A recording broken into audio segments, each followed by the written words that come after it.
Maria Johnson, a hard-working nurse from Detroit, never imagined that her life would take an unexpected turn. She had struggled for years, juggling 2 jobs to support her 3 children. Despite the hardships, she remained strong, always putting others before herself. One day, an invitation arrived that left her speechless, a personal meeting with the President of the United States, Donald Trump. Maria couldn't believe it. Why her? She wasn't a politician or a celebrity, just an ordinary woman. Still, curiosity and hope pushed her to accept. As she boarded the plane to Washington, emotions overwhelmed her. Was this a dream? Would he really listen to her story? The questions swirled in her mind as the plane took off. Arriving at the White House, Maria felt out of place among the grandeur. The chandeliers sparkled, the marble floors shone, and yet she felt small. A kind staff member led her to the Oval Office. As the doors opened, her heart pounded. There he was, the president, waiting with an attentive expression. Trump extended his hand with a warm smile. "Maria, it's an honor to meet you," he said. She hesitated for a moment before shaking his hand. "Mr. President, I don't know why I'm here, but I'm grateful for the chance to speak," she replied, her voice slightly trembling. He gestured for her to sit. "I heard your story, and I wanted to meet you personally. You've dedicated your life to helping others. Tell me, how can I help you?" Maria was stunned.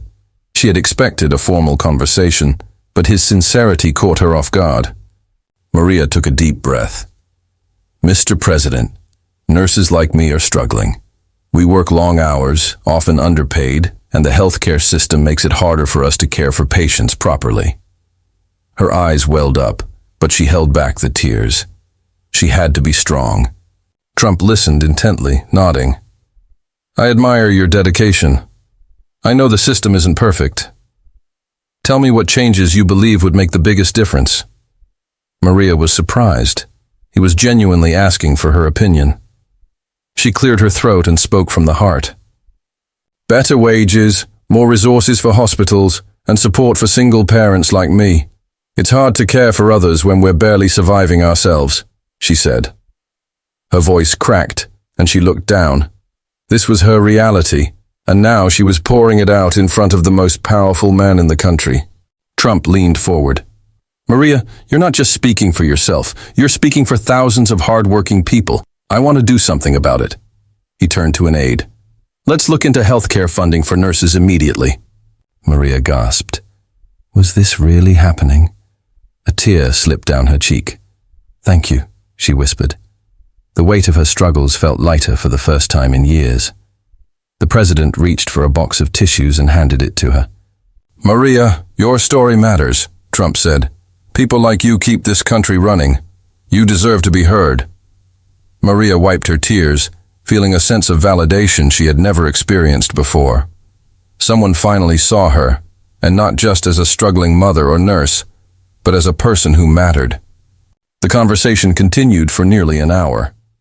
They discussed policy changes, potential programs, and even Maria's children. "They must be proud of you," Trump said. Maria smiled. "I hope so. I just want a better life for them." As their meeting came to a close, Trump stood up. "Maria, I want you to know you've inspired me today, and I want to do something special for you." Maria raised an eyebrow, unsure of what he meant. "Your sacrifices deserve recognition. I'm going to make sure you and your children receive full health care coverage for the next 5 years, personally covered by a special fund." Maria's eyes widened. This was beyond anything she had imagined. I don't know what to say," she stammered. Tears streamed down her face. "This changes everything for my family." Trump placed a reassuring hand on her shoulder. "You deserve it. And I hope this is just the beginning of real change." Maria left the White House in a daze. Reporters outside asked about her experience. "He listened," she said simply, still overwhelmed.